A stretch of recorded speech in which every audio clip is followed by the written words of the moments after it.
Thanksgiving was supposed to be warm, familiar, and safe. Instead, it became the day my sister publicly humiliated me for being single at 30, with my parents laughing right along. I could feel every stare, every chuckle, pressing into me, but I stayed calm. "I'm married," I said, my voice steady. My mother's eyes narrowed. "If you're truly married, then show us proof," she demanded. 3 hours later, when I finally revealed the truth, the entire room froze, shocked, pale, and utterly speechless. That day, everything changed. Dinner was already loud when my sister decided to humiliate me. We had barely finished saying grace when she leaned back in her chair, lifted her glass, and said it, clear, confident, and loud enough for everyone at the table to hear. "So," she smiled, eyes locked on me, "Maya's 30 now, and still single." The words hit the table like a dropped plate. Then came the laughter. Not nervous laughter. Not awkward laughter. Real laughter. My father chuckled first, shaking his head like it was harmless teasing. My mother followed, covering her mouth as if to soften it, but her eyes sparkled with amusement. "Oh, stop," Mom said, laughing. "You'll scare her off completely." My sister grinned wider. I sat there, fork paused halfway to my mouth, the room suddenly too warm, too bright. The turkey on my plate blurred as my heartbeat climbed into my ears. Still single. At 30. That sentence had chased me for years. But hearing it here, at Thanksgiving, at the family table, with everyone watching, something inside me shifted. I looked around. No one defended me. No one said that's enough. No one even looked uncomfortable. My sister took another sip of wine, enjoying herself. "I mean, I'm just saying," she continued lightly. "Most people have at least figured something out by now.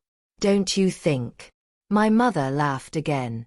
"Your sister's always been independent." Independent. That was their word for left behind. I set my fork down slowly. "I wouldn't worry about me," I said. The table quieted just a little. My sister raised an eyebrow. "Oh, I'm married." Silence fell like a dropped curtain. The laughter stopped mid-breath. My father froze with his glass halfway to his lips. My mother's smile stiffened, like it had been glued on too quickly. Even the football game in the other room seemed to fade into the background. My sister stared at me for a second, then laughed. A sharp, dismissive sound. "Okay," she said. "That's funny." I didn't smile. "I'm serious." The silence deepened. My mother leaned forward, eyes narrowing. "Maya, if you were married, we would know." "I told you," I said calmly. "No, you didn't," she replied immediately. "I did." My sister snorted. "To who?" "Your imaginary husband." My father finally spoke. "Maya, sweetheart, this isn't something you joke about." "I'm not joking." My mother's face hardened. Her tone shifted, no longer playful, no longer amused. "If you're truly married," she said sharply, "then show us proof."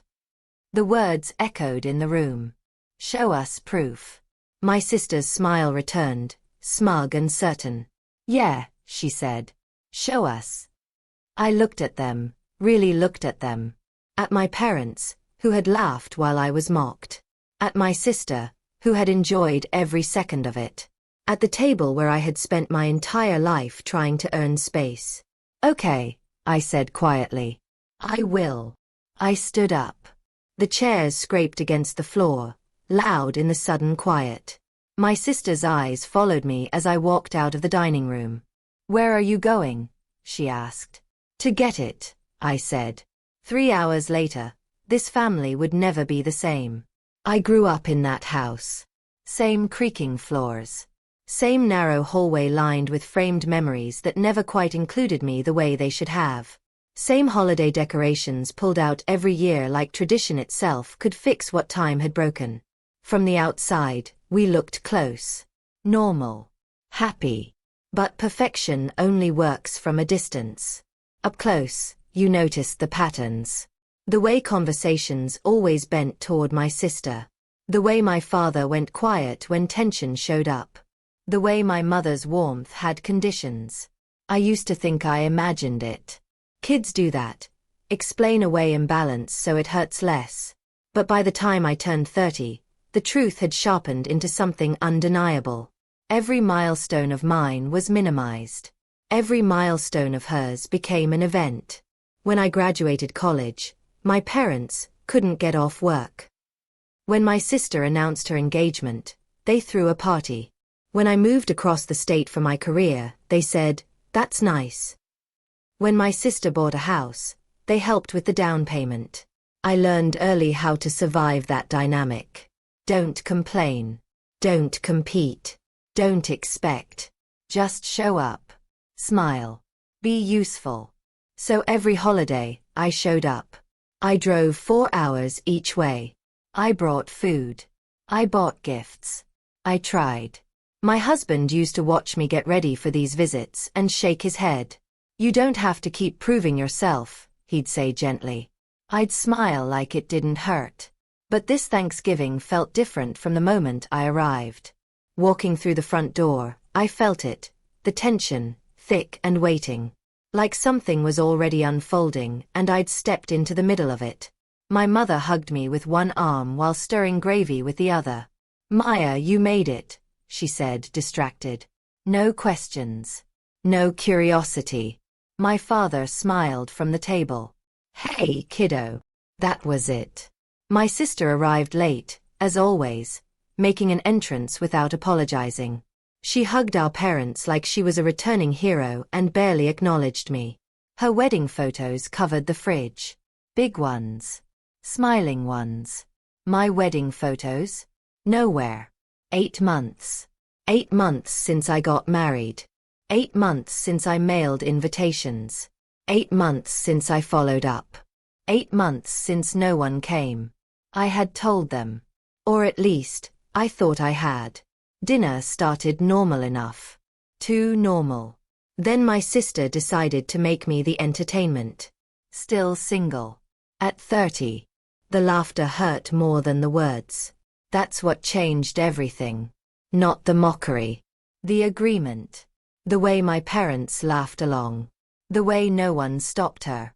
When my mother demanded proof, something in me settled. Not anger. Clarity. Because they weren't asking out of curiosity. They were asking because they were certain I had nothing to show. They were wrong. After dinner, while they talked and laughed like nothing had happened, I went to the guest room. The one that still looked exactly the same as it had when I was 16. I sat on the edge of the bed and pulled out my phone. Everything was there. Every record. Every receipt. Every timestamp. I hadn't planned revenge. I had prepared for survival. Downstairs, I could hear my sister laughing again. 3 hours. That's how long it took before I walked back into that dining room. And when I did, I brought proof with me. By the time I was done, no one at that table could stand. Their faces turned pale. And the family story they'd protected for decades finally collapsed. When I walked back into the dining room, the conversation stopped mid-sentence. Not because I announced myself. Not because I made noise. But because something about me had changed. I wasn't shaking. I wasn't bracing. I wasn't hoping. I was finished hoping. My sister sat exactly where I'd left her, legs crossed, wine glass half full, confidence fully intact. My parents were still at the table too. My mother collecting plates, my father watching the TV with the volume turned too low, like he didn't want to commit to anything. They all looked up at me. My mother checked the clock on the wall. "What took you so long?" 3 hours, my sister added lightly. That's a long time to look for proof that doesn't exist. My father forced a small laugh. "Maya, if this was a joke, it's gone on long enough." I didn't sit. I stepped forward and placed my phone on the table, face down, right in the center, between the turkey platter and my sister's wine glass. The sound it made wasn't loud. But it landed. "I didn't go looking for proof," I said calmly. "I went to get what was already there." My sister leaned back. "Okay," Show us. My mother folded her arms. Maya, I really hope you're not about to embarrass yourself. I met her eyes. You should hope that too. My father swallowed. Let's just talk calmly. We are, I said. I'm just done pretending. I turned the phone face up. The screen lit the table. I didn't rush. That was the part that scared them most. The first proof. This, I said, tapping once, is the delivery confirmation. My father leaned forward instinctively. My mother followed. My sister didn't move, but her fingers tightened around her glass. 5 envelopes, I continued. 5 invitations. All mailed certified. All tracked. I zoomed in slowly. Delivered. Signed. Same date. Same address. My father squinted. Signed by. I zoomed in again. The signature filled the screen. My sister's. The color drained from her face so quickly it was almost impressive. That doesn't mean anything, she said immediately. Too fast. Too sharp. Anyone can sign for mail. I thought you might say that, I replied. I swiped. Here's the carrier confirmation. Same route. Same driver. I called twice to confirm it was received by an adult resident. My mother's hand flew to her mouth. No, she whispered. That's not. My father stared at the screen like it might rearrange itself if he waited long enough. My sister laughed, but the sound cracked halfway out. This is ridiculous. I didn't respond. I just kept going. The second proof. These, I said, are the digital invitations. I pulled up the email logs. Opened. Viewed. Deleted. From the home IP address. My mother shook her head. Maybe your father. I don't check that email, my father said abruptly. The room went still. He looked surprised at himself, like the words had escaped before he could stop them. My mother turned to him. You don't. No, he said. I haven't in years. Her gaze slid, slowly, to my sister. Maya, she said carefully. Are you saying? I'm saying someone intercepted everything, I replied. And made sure none of you ever saw it. My sister slammed her glass down. Why are you doing this? She snapped. Why are you trying to ruin this family? I looked at her. Really looked. I didn't ruin anything, I said. I just stopped protecting the lie. The third proof. I opened the call log. Dates. Times. Voicemails. I called, I said. Again and again. I left messages. I sent reminders. My mother frowned. I never got anything. You weren't supposed to, I said. My father's voice dropped. What do you mean? I opened the group chat. There was a family thread, I explained. Until someone removed me. My mother blinked. Removed you? Yes. I scrolled. My name disappeared from the list. My sister went rigid. Maya, my mother said slowly. Did your sister? My sister stood up so fast her chair tipped backward. Enough, she shouted. This is insane. The room shook. No, I said evenly. This is accountability. She pointed at me, shaking. You're jealous. You always have been. You couldn't stand that I had my moment. I had my wedding, I replied. You erased it. Her eyes filled, but not with shame. With anger. I did what I had to do, she hissed. It was my year. My mother gasped. What did you just say? My sister realized too late that she'd gone too far. I mean. You said it was your year, my father said quietly. Silence swallowed the room. You kept our daughter's wedding from us, he continued, voice breaking, because you didn't want to share attention? She straightened. Defensive. Cold. She wasn't going to have anything big, she said. It didn't matter. That was it. The sentence that finished everything. My mother made a sound I'd never heard before, something between a sob and a breath she couldn't find. You decided, she whispered, that it didn't matter? My sister's mouth opened, closed. She had no answer that would save her now. I spoke again.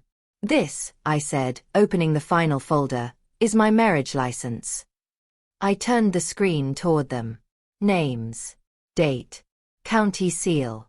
Legal. Undeniable. My mother's knees buckled. She grabbed the back of a chair. My father sat down heavily, like gravity had finally caught up to him. My sister stared. Her face drained of color until it was almost gray. No, she whispered. No, no, no. I watched them all take it in. The proof. The truth. The cost. My mother started crying. Not quietly. She sank into her chair, sobbing into her hands. I missed it, she kept saying. I missed my daughter's wedding. My father stared at the table, jaw clenched, eyes glassy. My sister looked around, panicked now. Say something, she demanded. Tell her she's overreacting. No one did. That's when she broke. I didn't think it would matter this much, she said, voice cracking. Everyone always looks at her like she's the responsible one. I wanted something to be mine. My father stood. His voice was low. Dangerous. You stole something that wasn't yours. She shrank. I was scared, she whispered. I nodded once. I know. That surprised her. You've always been scared of being ordinary, I continued. So you made me invisible. She dropped into her chair. My mother looked up at me, eyes red. Maya, why didn't you come sooner? I held her gaze. I did, I said. You just didn't listen. That's when I stood back. I didn't come back tonight to punish anyone, I said. I came to stop lying. I picked up my phone. I have a family, I continued. They showed up for me. They celebrated me. They didn't laugh when I was vulnerable. My father took a step toward me. Please don't go. I shook my head. I already did, I said softly. 8 months ago. I turned toward the door. Behind me, my sister cried. You ruined Thanksgiving, she sobbed. I paused. You ruined my wedding, I replied. This is just the truth catching up. I walked out. The night air felt cold and clean. I breathed deeply for the first time in years. When I got home, my husband didn't ask questions. He just held me. It's done, I whispered. He nodded. I know. The days after were quiet. My father called. He didn't defend. He listened. My sister emailed. Long apologetic. I didn't respond. My mother stayed silent. And for once, her silence didn't hurt. It clarified. We spent Thanksgiving the next day with my husband's family. They asked about my work, my life, my happiness. They saw me. And as I sat at that table, laughing, I realized something simple and terrifying. This felt like home. If you've ever had to walk away to protect your peace, you're not alone. Share your story below. Moral lessons. This story is a reminder that your worth is never defined by the opinions or recognition of others, even family. Sometimes, people who should support you will doubt, dismiss, or overlook your achievements, but that doesn't mean your life isn't meaningful or complete. Stand firm in your truth, set boundaries when needed, and never let anyone make you feel invisible.